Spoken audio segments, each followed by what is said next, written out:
Hi, club members. I'm Kat, your trainer and your separation anxiety specialist. So, today we are going to be talking about separation anxiety and separation related behaviors. So, what exactly is separation anxiety? So, separation anxiety, in its clinical definition, is a dog that becomes distressed when their caregiver or caregivers are leaving or have left. So, that doesn't leave much room for anything else, like being afraid of the crate or being afraid of being alone. So, when we say separation anxiety, we really mean all of those other things, including those separation related behaviors. As a pet guardian, there is no way you can cause your dog separation anxiety. Separation anxiety is caused by genetics, trauma, lack of practice, and underlying pain.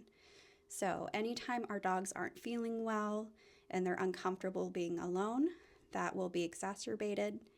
And with trauma, it is definitely inheritable. So if a mama dog has separation anxiety, or even the dad, it will be passed down potentially to their litter. There's also trauma related separation anxiety, so being left alone too long or something really scary happens while they're alone. And there's even epigenetic expression. So, genetics are going to be passed along from parents to progeny.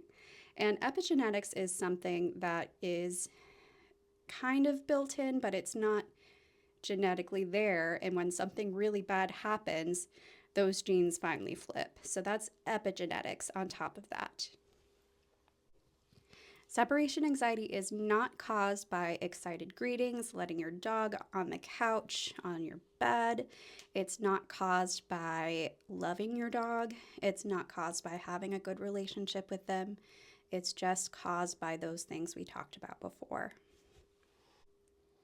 When you are looking for solutions to your separation anxiety, you are going to find so many things out there, but not every solution is actually created equally or actually helps your dog.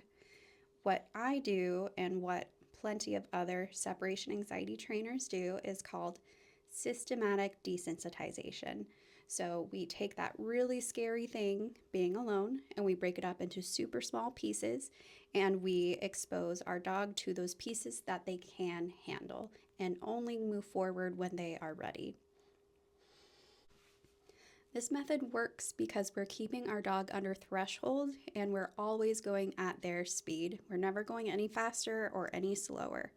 We always want to increase in small amounts with set percentages, and we only increase those further when our dogs are ready. This method does require observation, so you do need technology to be able to watch your dog. It doesn't have to be complicated, and we'll go over that soon, but we want to be able to observe our dog and see what their stress signals are. That way we can intercept before they are over their threshold. Initially, with training, we try to remove as many pre departure cues as we can in order to show our dog that being alone for small bits of time is not that scary. And slowly, as they get more comfortable, we add more context back into it because that context is so important. Your dog knows when you are fake leaving versus real leaving, so that's why it's important to build those back in because our ultimate goal is to be able to leave without stress. And that involves our routine. If our routine is disjointed, it's probably going to be a little stressful to leave for a little while. So, next week, I'm going to talk a little bit more about our technology setup and what that looks like. It does not have to be complicated. You do not have to go buy an expensive camera. We can use the equipment you already have. Thank you guys so much for being here, and I'll see you next week.